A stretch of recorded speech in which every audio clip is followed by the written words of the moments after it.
Hello everybody and welcome back. This is Swati Gupta, chartered accountant. आज हम पढ़ने वाले हैं इंटरनेशनल फाइनेंशियल रिपोर्टिंग स्टैंडर्ड 1 या फिर आप कह सकते हैं इंडियन अकाउंटिंग स्टैंडर्ड 101। इन दोनों ही स्टैंडर्ड्स को साथ में पढ़ा जा सकता है क्योंकि इनका कोर और बेसिक सेम है, काफ़ी हद तक प्रोविजन सेम है। इसमें काव्स है, काफ़ी सारे काव्स है, हम वीडियो के एंड में ज़रूर से डिस्कस करेंगे। ओके, इस स्टैंडर्ड का नाम है first time adoption of Ind S. मतलब जब भी कंपनी पहली दफ़ा इंड एस अपनी फाइनेंशियल्स पर अप्लाई करेगी तो उसे एक ट्रांजिशनल स्टैंडर्ड की ज़रूरत है ताकि वो करेक्ट और अप्रोप्रिएट वे में अपने फाइनेंशियल्स को इंड एस के हिसाब से कंप्लाई कर पाए। ठीक है, I think we are good to start. Let's begin.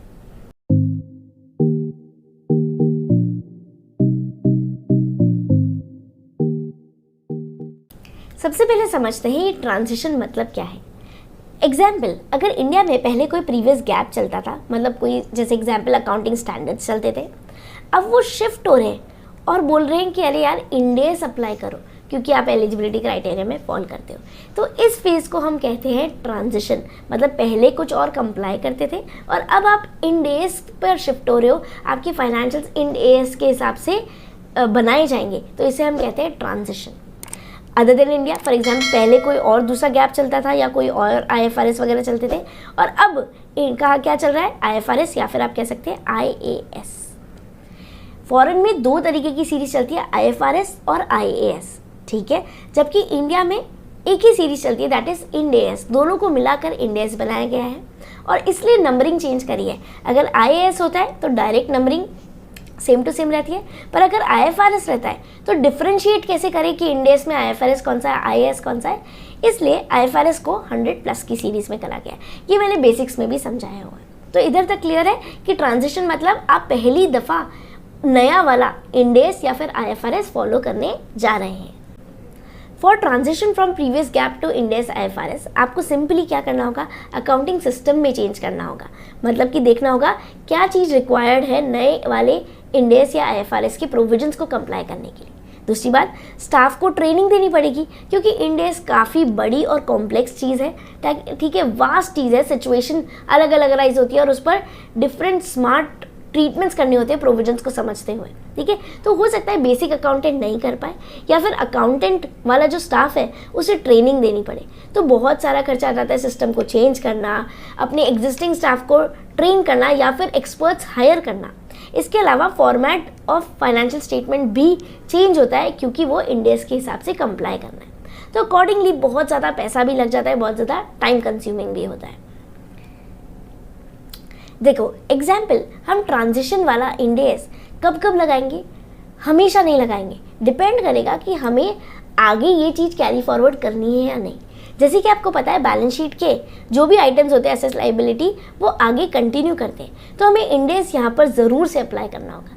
पर हमें पता है P&L तो फॉर द ईयर होता है, सिर्फ और सिर्फ उसका प्रॉफिट ट्रांसफर होता है। इसके अलावा इनकम एक्सपेंस वहीं की वहीं चले जाते हैं, आपको अगले साल कैरी फॉरवर्ड नहीं करना पड़ता। अगर अगले साल P&L लेकर ही नहीं जाना तो उस पर ट्रांजिशन क्या लगाए, ट्रांजिशन ही नहीं हो रहा तो ट्रांजिशन वाले जो प्रोविजन है वो क्यों लगाए।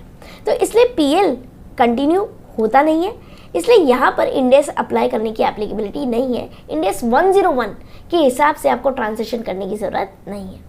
इसके अलावा कैश फ्लो भी कंटिन्यू नहीं होता, तो यहाँ पर भी इंड एस 101 को कंप्लाई करने की ज़रूरत नहीं है। नेक्स्ट, प्रोसेस ऑफ ट्रांजिशन क्या किया जाएगा, बहुत सिंपल है, बहुत इंपॉर्टेंट है, इसको डबल स्टार मार्क कर लेना। अगर कोई भी असेट अकाउंटिंग स्टैंडर्ड के हिसाब से थी पर इंड एस के हिसाब से नहीं है, हमें इंड एस के हिसाब से कंप्लाई करना है, तो हम उसे राइट ऑफ कर देंगे, अपने बैलेंस शीट से राइट ऑफ कर देंगे। एग्जाम्पल, कोई भी असेट लाइबिलिटी थी जो AS में है, अकाउंटिंग स्टैंडर्ड के हिसाब से पिछली दफ़ा थी, ऑल्सो इन इंड एस के हिसाब से भी है, पर डिफरेंस है वैल्यू में, तो इस वैल्यू को हम एडजस्ट करेंगे। अगर थी ही नहीं तो राइट ऑफ कर देंगे, अगर वैल्यू में डिफरेंस है तो हम वो एडजस्ट करेंगे। अगर asset liability in AS and also in end S but classification difference है, पहले समझो नॉन करंट थी, अब इंड एस के हिसाब से करंट होनी चाहिए एग्जाम्पल, तो फिर हम उसको रीक्लासीफाई करेंगे। फॉर एग्जाम्पल, लाइबिलिटी AS में थी, अकॉर्डिंग टू अकाउंटिंग स्टैंडर्ड थी, पर इंड एस के हिसाब से नहीं है, तो लाइबिलिटी को भी असेट की तरह राइट ऑफ कर देंगे। Asset liability not in end S but not in AS but in end S, मतलब पहले नहीं थी, पहले प्रीवियस गैप्स और अकाउंटिंग स्टैंडर्ड के हिसाब से नहीं थी, अब करंटली है इंडेस के हिसाब से तो आपको नई क्रिएट करनी पड़ेगी। ठीक है, ये सिंपल चीज़ है, आपको याद रखनी होगी, एकदम बेसिक है ट्रांजिशन का। स्टडी ऑफ ट्रांजिशनल इम्पैक्ट, यहाँ पर पहले प्रीवियस में पास्ट के बेस पे था, अब लेजर फ्यूचर के बेस पर किस पे बनेगा, इंडेस के हिसाब से बनेगा। तो ये ट्रांजिशन जो लेजर में लाया जाएगा वो देखा जाएगा कि आपको जो इफेक्ट है वो रेट्रोस्पेक्टिव लाना है या प्रोस्पेक्टिव लाना है। रेट्रोस्पेक्टिव मतलब ट्रांजिशन डेट है ना, जिस दिन से ये इंडेस अप्लाई करना है उस डेट को हम बोल रहे हैं ट्रांजिशन डेट। इस डेट से पहले के इम्पैक्ट्स भी लाने या फिर आपको आगे इस डेट से आगे जो भी होने वाला है वो इंडेस के हिसाब से कंप्लाई करना है। अगर इस डेट के बाद से कंप्लाई करना है तो वो कहलाता है प्रोस्पेक्टिव। जबकि अगर हमें पीछे जाके पहले के चेंजेस भी इंडेस के हिसाब से करके लाने ताकि वो कंपैरेबल ज़्यादा हो, तो अगर ऐसा करना है तो वो कहलाता है रेट्रोस्पेक्टिव। तो आपको देखना होगा जो इंडेस में के हिसाब से कंप्लाई करने के लिए जो लेजर्स में चेंज करना है वो पीछे जाके करना है, रेट्रोस्पेक्टिव करना है, या आज ट्रांजिशन डेट से आगे बढ़कर आप चेंजेस कंप्लाई कर सकते हैं। इसके ऊपर और चीज़ें बता रखी है, जैसे full retrospective transition of all ledgers provide true and fair. देखो सबसे अच्छी तो बात है कि यार जो भी पहले के जो भी लेजर्स हैं वो सब लोग रेट्रोस्पेक्टिव से चेंज करें तो बेस्ट होगा, ट्रू एंड फेयर पिक्चर आ जाएगी। पर कई दफ़ा ये पॉसिबल नहीं होता, पीछे जाकर एस्टिमेट्स चेंज करना इतना आसान नहीं होता, इसलिए आपको नई अप्रोच भी दे रखी है, प्रोस्पेक्टिव अप्रोच। देखो, but full retrospective application is subject to following limitations. जैसे टाइम बहुत ज़्यादा लग जाएगा, कॉस्ट बहुत ज़्यादा लग जाएगी, स्पेकुलेटिव डेट बहुत सारी हो जाएगी कि कहाँ से ले कैसे ले, कई चीज़ों का आपको एस्टिमेट्स ज़्यादा लेने पड़ेंगे। Hence Index 1 does not adopt full retrospective। इसलिए Index 101 बोलता है यार आप ज़्यादा मेहनत मत करो, हर चीज़ को पीछे जाकर चेंज करना, एस्टिमेट्स रिवाइज करना ज़रूरी नहीं है, जहाँ पर चल सकेगा आपको वो प्रोस्पेक्टिव अप्रोच भी दे देता है, मिक्स्ड अप्रोच भी देता है। इसलिए ये यहाँ पर फुल रेट्रोस्पेक्टिव अप्रोच नहीं लगाता, एप्लीकेशन नहीं लगाता। इंस्टीट्यूट क्या बोलता है, हमें तो भाई साहब मिक्स्ड अप्रोच ठीक है, जहाँ पर स्मूथ ट्रांजिशन अगर प्रोस्पेक्टिव डेट से भी चल जाएगा तो हमें वो भी मंजूर है। इंपॉर्टेंट डेफिनेशन याद रखिए, एग्जाम्पल फर्स्ट टाइम अडॉप्टर है, पहले वो एएस करता था, अब अचानक से वो कहाँ करने लग गया, इंडेस। देखो एक सिंपल सी क्वेरी आपको आ सकती है कि यार ये इंडेस एप्लीकेबिलिटी ना 2015 से चालू हो गई थी वॉलंटरी बेस, फिर 2016, 17, 18 में फेज़ 1 फेज़ 2 करके आ गया था। तो मेरे हिसाब से आपको लगता होगा, हो सकता है ऐसा डाउट है कि यार 2017-18 तक ही हो गया होगा ये सारा काम, सब लोगों ने ट्रांसफ़र कर ही लिया होगा इंडेस के हिसाब से ट्रांजिशन, तो ये फिर इंडेस 101 अब जाके हम क्यों पढ़ रहे हैं, और क्या हमें भी अप्लाई करना पड़ेगा कभी? देखो, जो भी कंपनीज ने तब ट्रांजिशन कर लिया, तब अप्लाई कर लिया, तो उन्हें ये 101 की ज़रूरत तब पड़ी होगी और उन्होंने वो कंप्लाई किया होगा। पर अब जो भी आने वाली और नई कंपनीज है, या फिर फॉर एग्जांपल आज आपकी कंपनी है 2022 में, ठीक है, और आपने अचानक से उसको लिस्ट करा लिया, वो इंडेस के क्राइटेरिया में फॉल कर गई, तो अब आपको इंडेस के हिसाब से कंप्लाई करना पड़ेगा। तो आपके लिए ये ईयर ही ट्रांजिशन ईयर हो गया, इसी ईयर में ट्रांजिशन डेट बन जाएगा, ट्रांजिशन लाना पड़ जाएगा आपको। समझ रहे हैं आप बात? तो देखो, जब भी कोई भी कंपनी, चाहे वो 50 साल बाद ही क्यों ना हो, ठीक है, अगर स्टैंडर्ड्स यही रहते हैं तो चेंजेस नहीं आते, तो जब भी वो फर्स्ट टाइम अडॉप्ट करेगी इंडेस को, चाहे वो कोई सा भी ईयर हो, स्टार्टिंग से हो या अब हो, तो उसको ये ट्रांजिशन वाला इंडेस 101 फॉलो करना पड़ेगा ताकि वो स्मूथ ट्रांजिशन हो, करेक्ट ट्रांजिशन।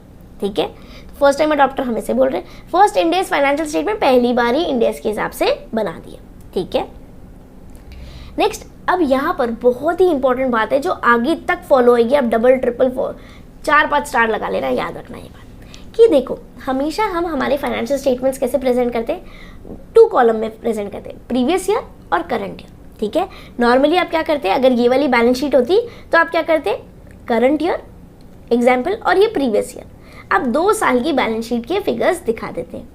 पर अगर आप इंडेस फर्स्ट टाइम अडॉप्ट कर रहे हो तो ये एक्स्ट्रा प्रोविजन दे रखा है कि जो पिछले साल का फाइनेंशियल ईयर का, ठीक है, स्टार्टिंग वाला डेट है, उसको भी आपको क्या करना पड़ेगा, बैलेंस शीट में दिखाना पड़ेगा। मतलब इंडेस के हिसाब से अगर फर्स्ट टाइम बैलेंस शीट बनाते हो तो आपकी 2 कॉलम वाली नहीं 3 कॉलम वाली बनेगी। ठीक है, मतलब कि आपका जो फाइनेंशियल ईयर एंड हो रहा है वो उसका पिछला वाला साल जैसे दिखाते थे और पिछले वाले साल का ओपनिंग फिगर्स भी दिखा रहे हैं।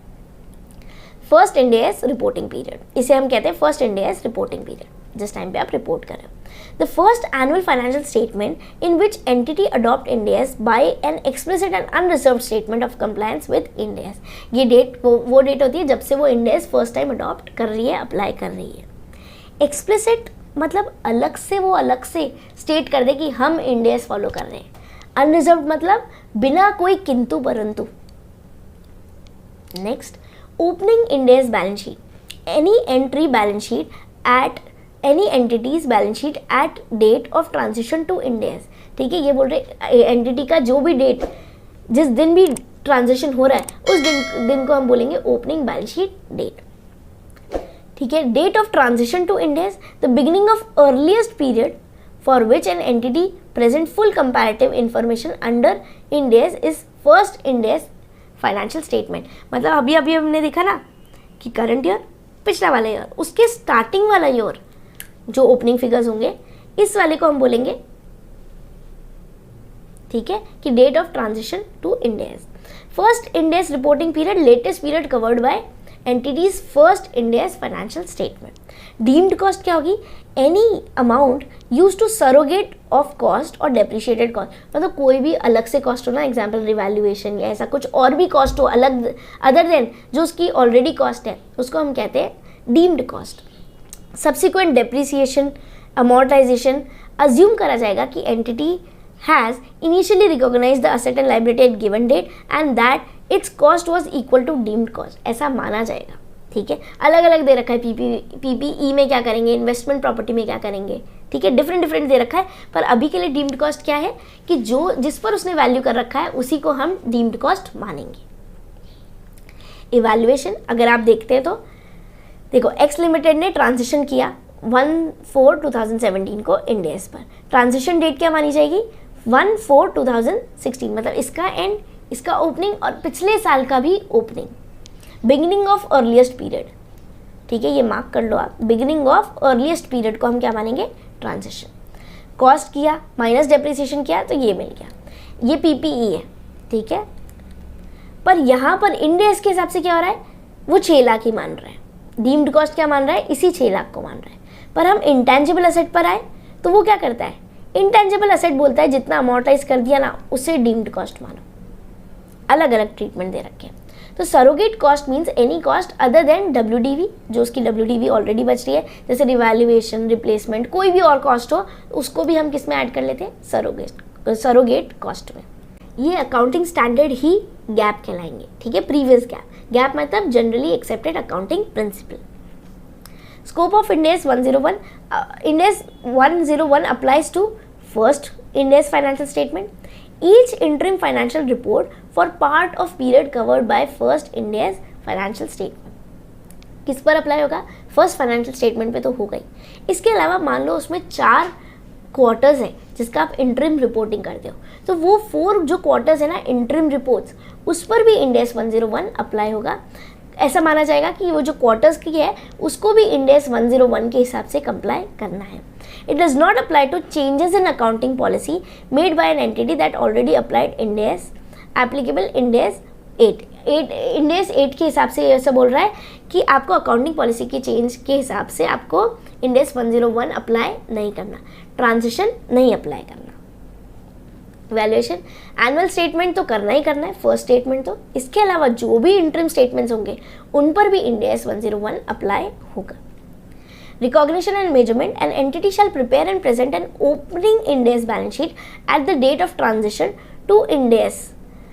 This is starting point for its accounting under Ind AS। अभी भी आपको समझाया भी था कि जो करंट ईयर है वो उसका एंड, प्रीवियस ईयर जो 2 दिखाते थे, इसके अलावा जो आपका प्रीवियस ईयर है उसका भी ओपनिंग फिगर्स आपको दिखाने होंगे।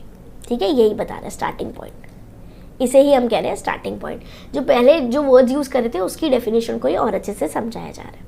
Recognition and measurement is based on accounting policy, entity use the same accounting policy in its opening Ind AS balance sheet and through all the periods presented in first Ind AS financial statement.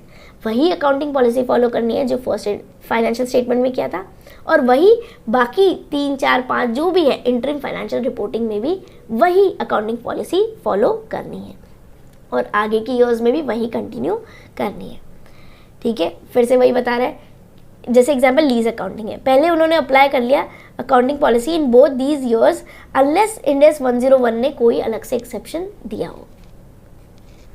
Example दे रखा है बहुत simple, please ध्यान से देखना, बहुत अच्छे से clear हो जाएगा ये इंड एस 101 है क्या, क्यों काम आता है, कब काम आता है।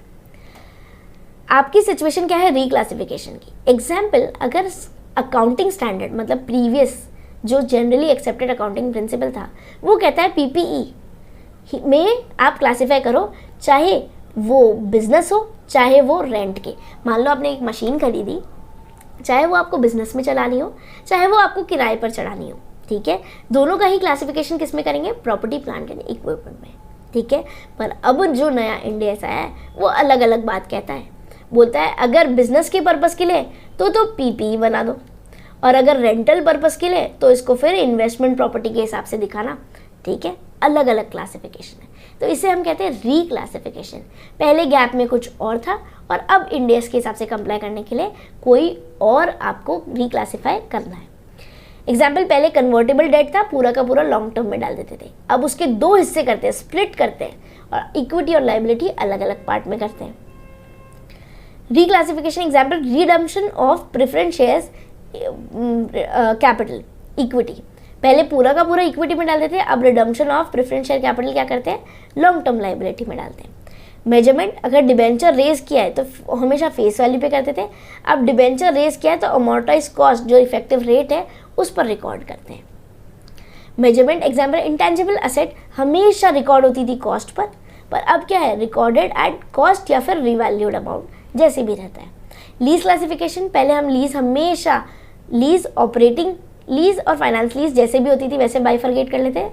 अब लेसी के बुक्स में हमेशा लीज कैसी रहती है, फाइनेंस लीज रहती है, एक्सेप्ट अगर लो वैल्यू आइटम हो तो, ठीक है, या फिर 12 मंथ्स तक की हो तो। क्रिएशन ऑफ असेट, पहले बायोलॉजिकल असेट का कोई रिकॉर्ड नहीं होता था, अकाउंट्स में लिया नहीं जाता था, अब इंड एस के हिसाब से आपको उसको भी रिकॉर्ड करना होता है। डेरिवेशन, तो आपको ये क्रिएट करना पड़ेगा, इस केस में क्या करना पड़ेगा, क्रिएट करना पड़ेगा। Derivation, derivatives are not required to be recorded in AS, AS के हिसाब से नहीं करना था, अब आपको फेयर वैल्यू थ्रू P&L के थ्रू आपको करना पड़ता है record. These accounting policies shall comply with each Ind AS effective at end of first Ind AS reporting period subject to, या तो कोई मैंडेटरी एक्सेप्शन हो या फिर ऑप्शनल एक्सेप्शन हो, वरना तो इसको सारा का सारा एज इट इज़ फॉलो करना ही है, ट्रांजिशन स्मूथ करने के लिए फॉलो करना है। पर कुछ एक्सेप्शन दे रखे हैं, मैंडेटरी मतलब ये तो फॉलो करना ही करना है, ऑप्शनल मतलब कंपनी को, ऑर्गेनाइजेशन को क्या दे रखी है, ऑप्शन दे रखा है कि आप चाहो तो ऐसे भी कर सकते हो और चाहो तो वैसे भी, एक तरीके से 2-3 वेज दे रखे हैं। मैंडेटरी एक्सेप्शन एग्जाम्पशन मतलब एग्जाम्पल, एक्सेप्शन टू रेट्रोस्पेक्टिव, कि आपको ना ये वाले केसेस में पीछे जाकर एस्टिमेट चेंज नहीं करने, रिवैल्यूएशन नहीं करना, रीमेजरमेंट नहीं करना, ठीक है। जैसे एग्जाम्पल हेज अकाउंटिंग हो तो आपको पीछे जाकर चेंज नहीं करना, पहले वाले फाइनेंशियल ईयर्स में नॉन कंट्रोलिंग इंटरेस्ट हो, एनसीआई तो भी नहीं करना, classification and measurement of financial asset हो तो भी नहीं करना, इम्पेयरमेंट ऑफ असेट हो, एम्बेडेड डेरिवेटिव्स हो, गवर्नमेंट लोन्स हो, अकाउंटिंग एस्टिमेट्स हो, D recognition of financial asset या फाइनेंशियल लायबिलिटी हो, ये इन केसेस में आपको पीछे जाकर चेंजेस नहीं करने, रिकॉग्निशन रेट्रोस्पेक्टिव से अप्लाई नहीं करना इंड एस, ठीक है। ये आपको क्या दे रखे हैं, मैंडेटरी एक्सेप्शंस। यहाँ पर ऑप्शनल भी दे रखी है, इसकी लिस्ट दे रखी है, अलग से एक एक करके भी समझेंगे, पर आप समझना कोशिश करना। एन एंटिटी में इलेक्ट टू यूज वन और मोर एग्जाम्पशंस ऑफ द फॉलोइंग, इनमें से जो चाहे वो ऑप्ट कर सकती है, जो चाहे वो छोड़ सकती है। Business combination, insurance contract, share based payment, deemed cost of PPE and intangible asset, cumulative translation difference, investment in subsidiary associate, joint venture, compound financial instrument, ऐसे करके लिस्ट दे रखी है, आप रीड कर लेना। इनमें आपको क्या दे रखा है, ऑप्शनल एग्जाम्पशंस दे रखी है, आप चाहो तो करो, नहीं चाहो तो आप इनमें से कोई भी और पिक कर सकते हो, ठीक है। ये फिर से लिस्ट कंटिन्यू हो रही है। फाइनेंशियल असेट एंड लायबिलिटी, पहले अकाउंटिंग स्टैंडर्ड था, अब क्या गया इंड एस। तो ऐसा कहता है फाइनेंशियल असेट एंड लायबिलिटी कि आपको रेट्रोस्पेक्टिव एप्लीकेशन क्या है, प्रोहिबिटेड है, आपको नहीं करनी।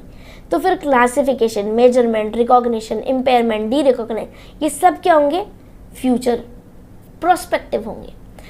Now any valuation difference arises on date of transition, अगर कोई भी वैल्यूएशन डिफरेंस अराइज होता है तो वो पूरा का पूरा कहाँ जाएगा, रिटेन्ड अर्निंग्स में, या फिर आप कह सकते हैं रिजर्व एंड सरप्लस में जाएगा।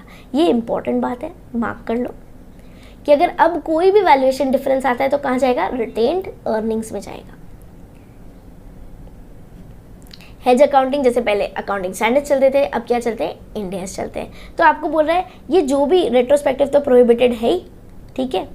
अब आपको फ्यूचर रेट्रोस्पेक्टिव करना है, रेट्रोस्पेक्टिव क्या, प्रोस्पेक्टिव करना है।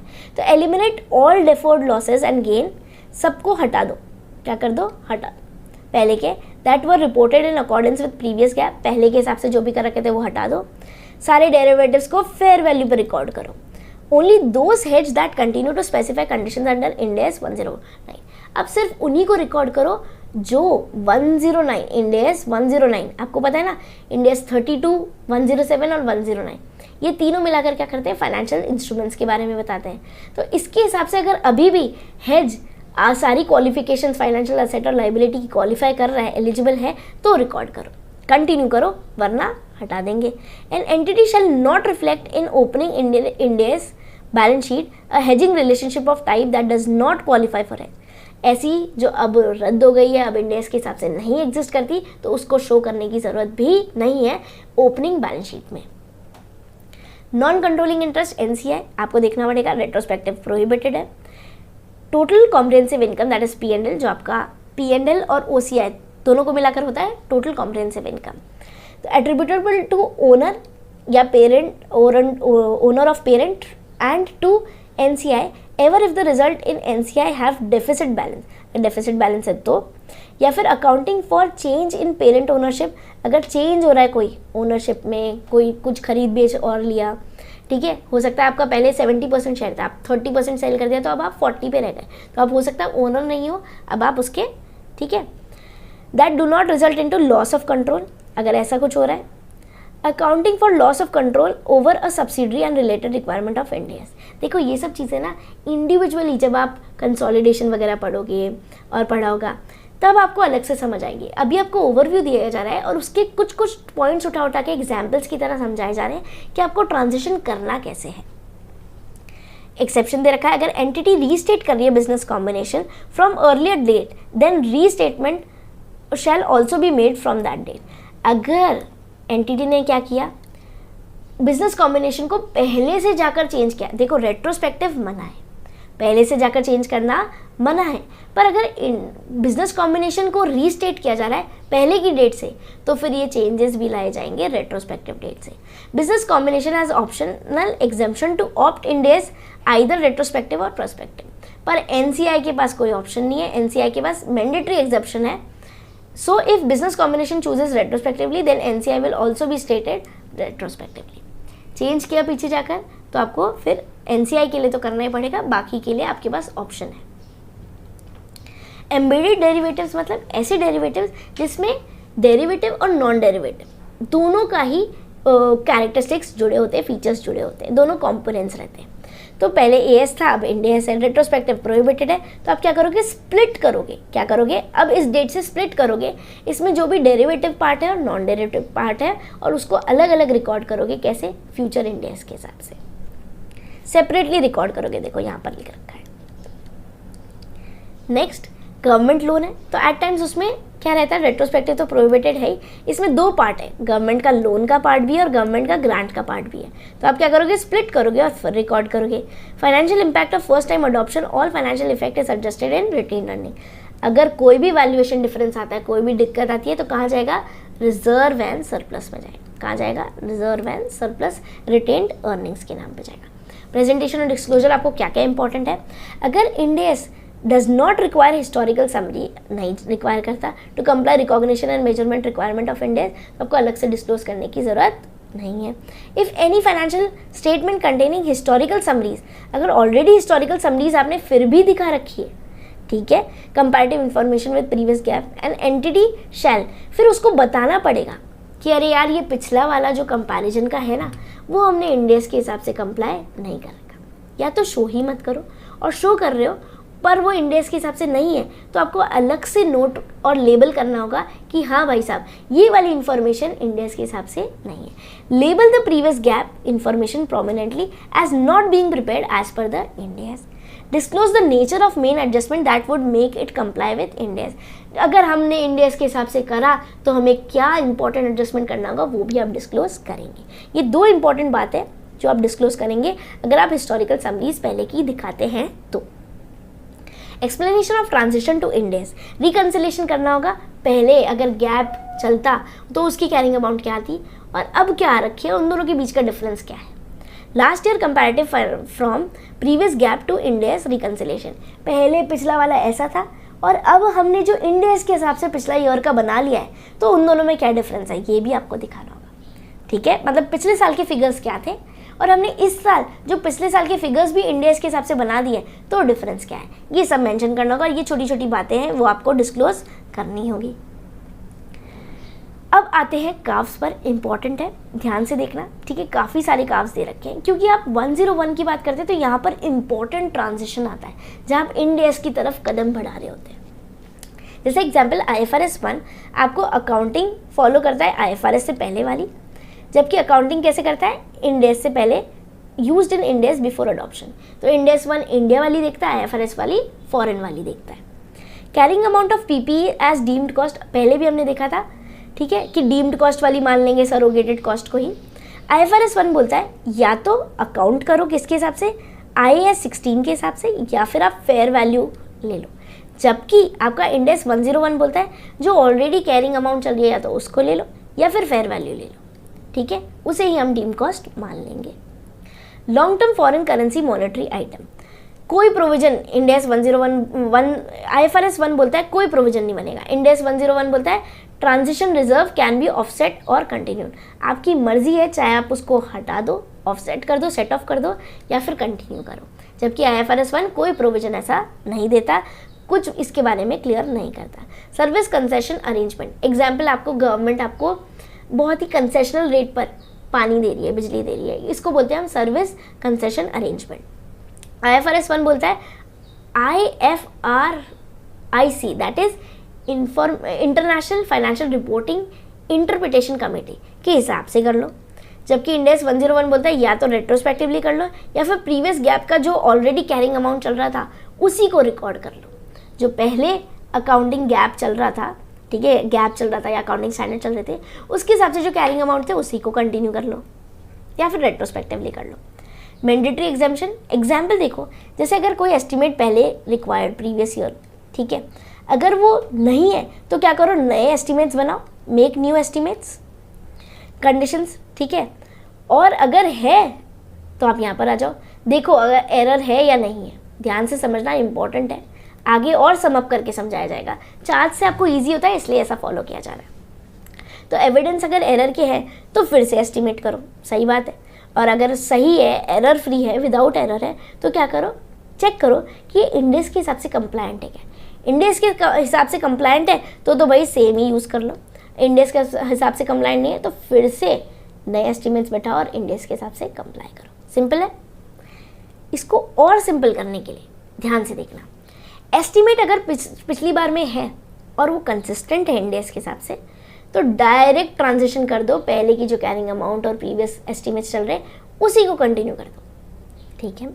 पर अगर एस्टिमेट प्रीवियस गैप में नहीं है पर एरर वाले हैं तो क्या करो, करेक्शन लेकर आओ, एडजस्ट करो, करेक्शन करो और फिर लेकर आओ।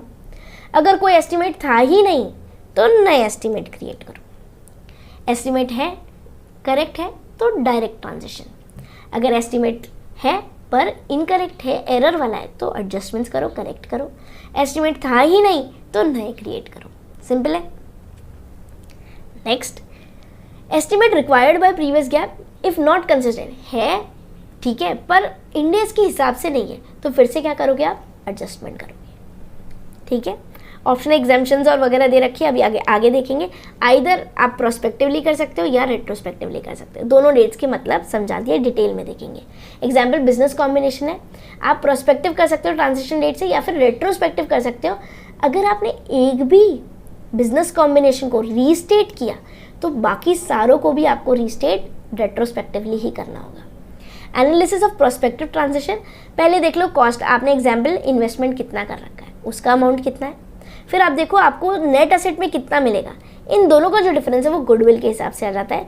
ये किसके हिसाब से होता है? ये होल्डिंग कंपनी के चॉइस के हिसाब से रीस्टेटमेंट होता है। Asset and liabilities of subsidiaries are directly included. Insurance contract है, ये आपको 104 के हिसाब से करना है। शेयर बेस्ड पेमेंट है, इसका अलग से आपको इंड एस पता ही होगा। अब देखो, entity shall not consider option that already vested, vested मतलब entitled.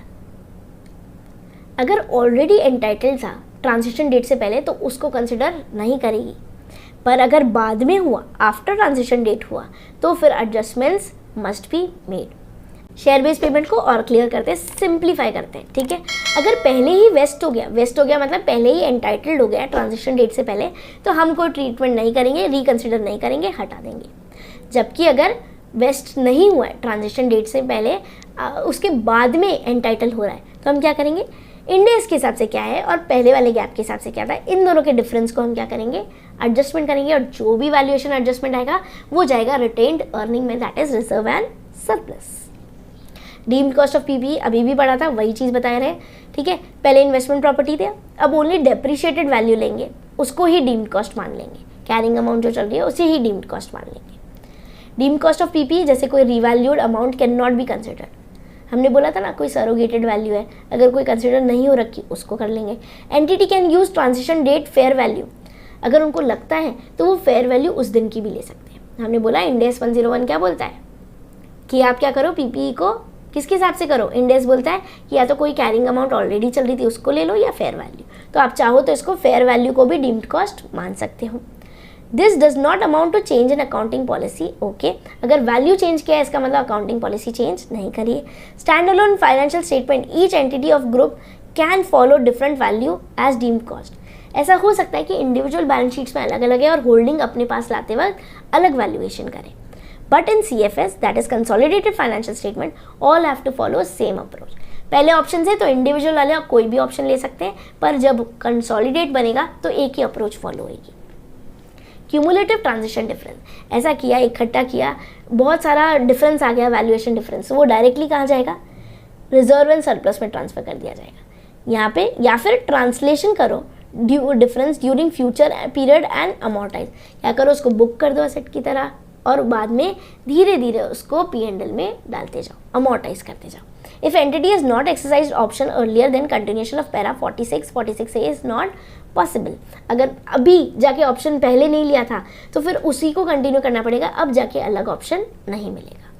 Fair value of financial asset and liability, आपकी मर्जी है, आप प्रोस्पेक्टिवली कर सकते हैं या रेट्रोस्पेक्टिव, पीछे जाके चेंज भी कर सकते हैं, आगे भी जाके कर सकते हैं।